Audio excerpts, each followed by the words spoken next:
Le président russe Vladimir Poutine a affirmé qu'il n'appartenait pas à la Russie de persuader l'Iran de retirer ses forces du territoire syrien, mais que les gouvernements appelant à la sortie de l'Iran devraient fournir la garantie qu'ils ne s'immisceraient pas dans les affaires de la Syrie. Давайте начнем с последней части вашего вопроса. Но это все-таки не совсем наша проблема. Il ne nous appartient pas de persuader l'Iran de quitter le territoire syrien. La Syrie et l'Iran sont des États souverains.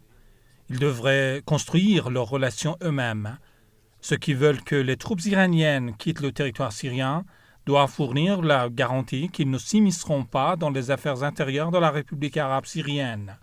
Ils devront cesser de financer les terroristes, cesser de les utiliser à des fins politiques dans la lutte contre les autorités syriennes légitimes.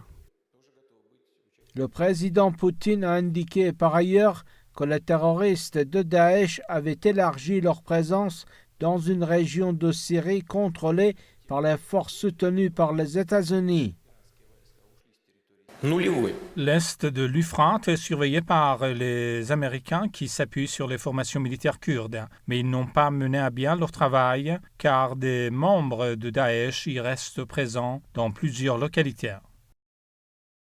Vladimir Poutine intervenait dans le cadre de la 15e réunion annuelle du club de discussion Valdai à Sochi. Il a également affirmé que le groupe terroriste Daesh avait pris près de 700 personnes en otage à l'est de l'Euphrate. Dans le même temps, le ministre russe des Affaires étrangères a exprimé son inquiétude face aux informations faisant état de transfert de terroristes de Daesh vers la Syrie, l'Irak et l'Afghanistan.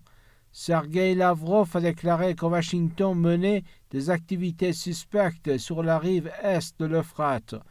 Par ailleurs, l'ambassadeur de Syrie à l'ONU a accusé la coalition dirigée par les États-Unis d'avoir perpétré des crimes et soutenu le terrorisme en Syrie. Il est clair pour tout le monde que la coalition américaine a mené des attaques contre tout le monde sauf les terroristes. Tout ce que la coalition américaine a fait en Syrie était en coordination avec les terroristes. La présence de la coalition US n'a eu aucun effet positif. Cela a apporté la misère, la pauvreté et la guerre. Et maintenant, ils ont déplacé les terroristes sur la rive est de l'Euphrate pour poursuivre leur plan. M. Jafari a appelé le Conseil de sécurité à ouvrir une enquête sur ces crimes. Il a décrit les frappes aériennes dirigées par les États-Unis sur la Syrie comme illégales et une violation flagrante du droit international.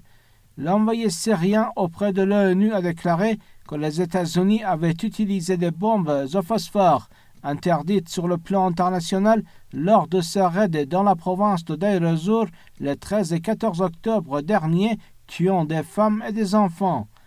Bachar al-Jafari a également appelé à la cessation immédiate de la présence des forces américaines en Syrie. En ce qui concerne Idlib, il a déclaré que tout territoire syrien reviendrait inévitablement sous le contrôle du gouvernement. Il a souligné que les terroristes du Front al-Nusra refusent de se conformer aux accords sur Idlib et souhaitent poursuivre le bain de sang.